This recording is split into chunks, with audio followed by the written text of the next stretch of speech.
And that was the Toronto Raptors making history, NBA champs for the first time, 24 years in the making, a golden moment for Toronto and for Canada, of course.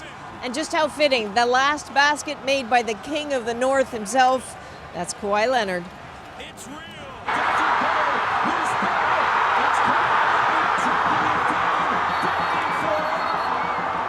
And that is how fans reacted. No restraint, all joy. And how can you possibly blame them? This is the National, and we are live in downtown Toronto. This city is in full-on celebration mode right now. Listen to that. The fireworks and flares all night long. The fans in their thousands basking in the glow of the moment. The Raptors beating the Warriors in Game 6, 114-110. The crown is coming to Canada. Again, 24 years in the making.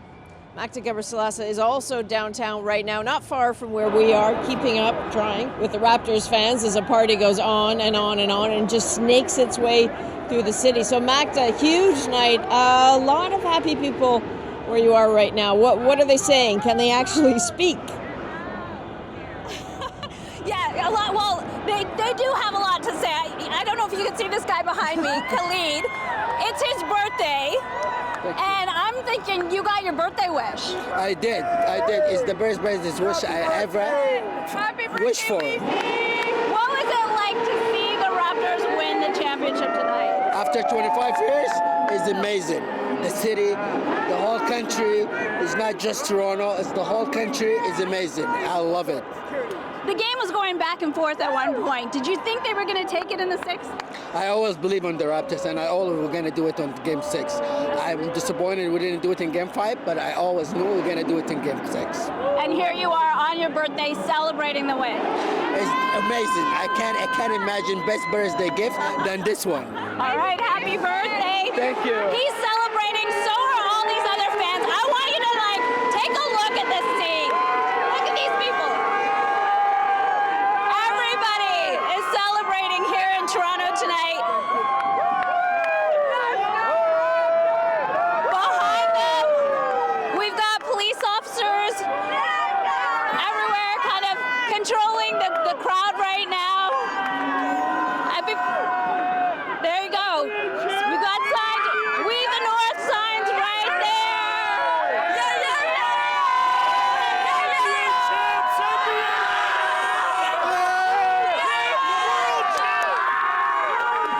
I don't know if you can tell, but they're pretty excited here, Adrian.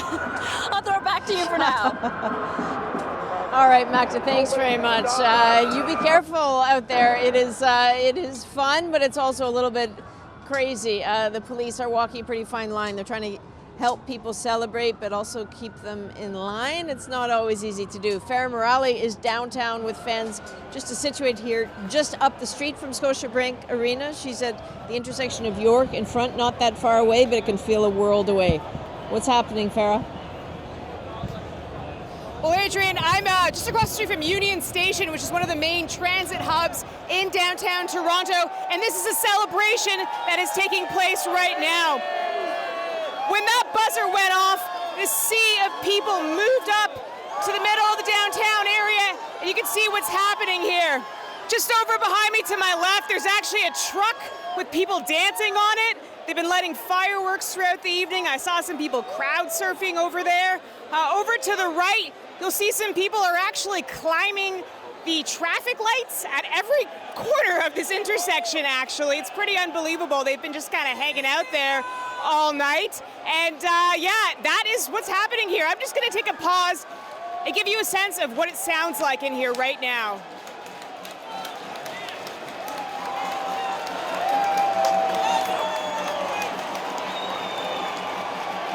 This is a celebration outside of Union Station, and let me tell you, we were watching the game at a bar just right next to here, right towards the end of that fourth quarter. And when that buzzer went off, there was so much emotion inside. There were people crying. I tried to talk to some people to get their reaction, and some of them were just frozen. Like, they were just so surprised that this happened. This is a party that's 24 years in the making for so many people here. It doesn't look like they're going to be going anywhere anytime soon, Adrian. Farah, this is amazing. If you could still hear me, what are they climbing on behind you there? All those people just on the other side of the intersection. Is that a bus? What are they climbing on? It's some kind of truck that's actually made its way into the intersection, and people are kind of clamoring to get a spot on top of it. People have been dancing on top of it.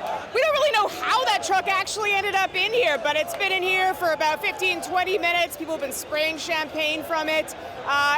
It's definitely going to be stuck here for a while because this sea of people has just been sort of static for a little while. But yeah, one of the many crazy things that are happening right now at this intersection here at York and Front in downtown Toronto. Okay, excellent. Just stay with me, Farah. We're sort of watching these pictures. People sort of, I think, wisely getting off. I don't want to sound unmotherly here, but wisely getting off that truck. I know this is a difficult spot for police to be in a moment like this because you want to let people celebrate. You don't want to go in there and tell them all to go home. But when stuff like climbing traffic lights starts to happen, they start to worry about people, swinging from electrical cables, which is something that certainly absolutely happened in Vancouver in 1994 after the Stanley Cup loss. They want this to be a night of celebration. Anything else that catches your eye that surprises you? Because I have to say, I know police were ready for there to be a big clog around Jurassic Park. I don't get the impression that they were ready for quite that gathering outside Union Station.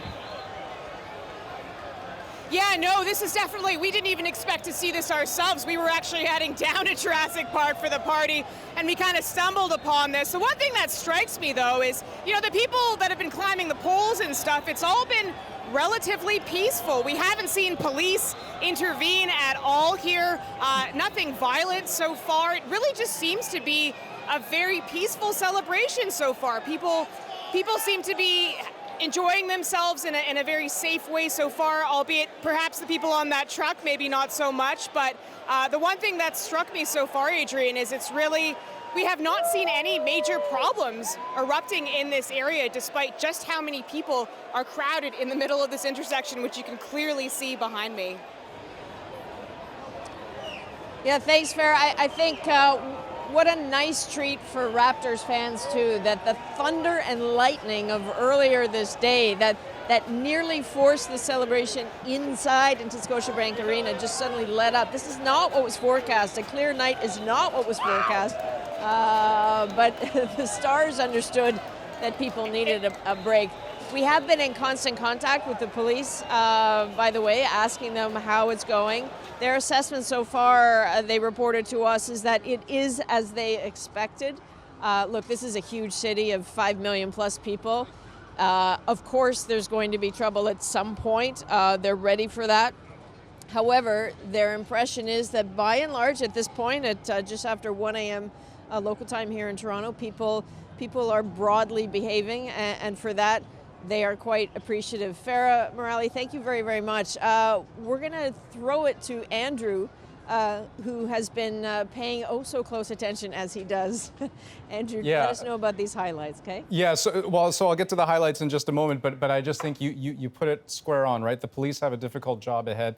As you put it, they're walking this fine line. And so, as you say, the police update that we got recently was that, things were generally going as they expected. They talked about how there were a number of pockets of people celebrating, large groups like the one that you see here, sort of spread out across the downtown core. For the most part, people keeping the peace. But, you brought up the Vancouver riot that happened in 1994. Of course, there was another one in 2011 when the Vancouver Canucks lost in Game 7 for the Stanley Cup. And one of the big lessons from 2011 was about controlling the size of the crowds early. I mean, in 2011, you had a crowd of people about 150,000 strong, and you had 500 officers who were out on the streets trying to control that. By the end of the night, that would double to about 1,000. But the big criticism was that they weren't able to control the size of the crowds early enough. And that ends up being the absolute key when you're talking about that kind of a disparity between the police numbers and the crowd numbers. I mean, how do you control the flow of a group that large? So that's something that we're going to be keeping tabs on, of course, over the course of the next few, well, minutes certainly, but over the next few hours. But again, that most recent update that we got from the police was that things, for the most part, unfolding as they expected. Okay, let's talk about the other bit of news from the night, and that is a city basking in glory. Let's talk about the game itself, right? It was as close as you can get, right down to the very last second. Goes without saying, Oracle Arena was hostile territory for Toronto, and Warriors fans came prepared to see their team survive. The Raptors answer? A really fast start. Lowry gives it to Pascal, and what a great sign for Pascal Siakam. Right out of the gate, they develop a 9-point lead, but the Warriors, defending champs, they were not about to back down, and that lead just kept trading back and forth right through the second quarter.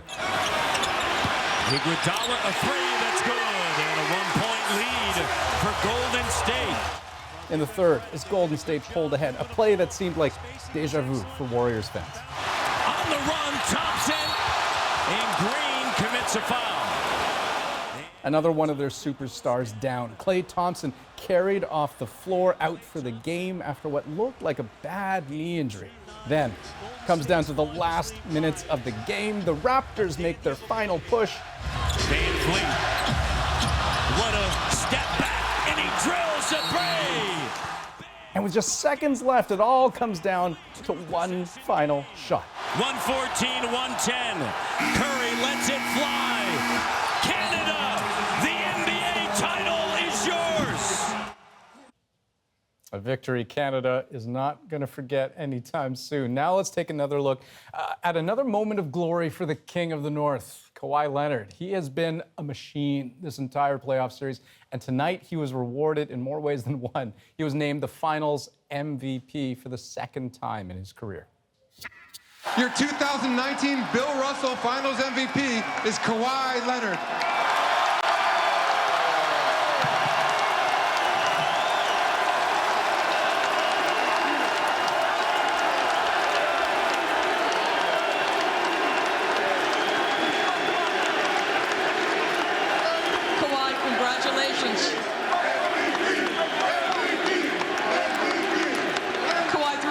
Of this series, you touched on the fact that a year ago you were not playing basketball and you had to make your way to a new city with new teammates, but one thing that never seemed to waver was your poise and your confidence. What gives you that steely resolve? Oh man, just life experiences. My teammates, they did a great job of, welcoming me with open arms.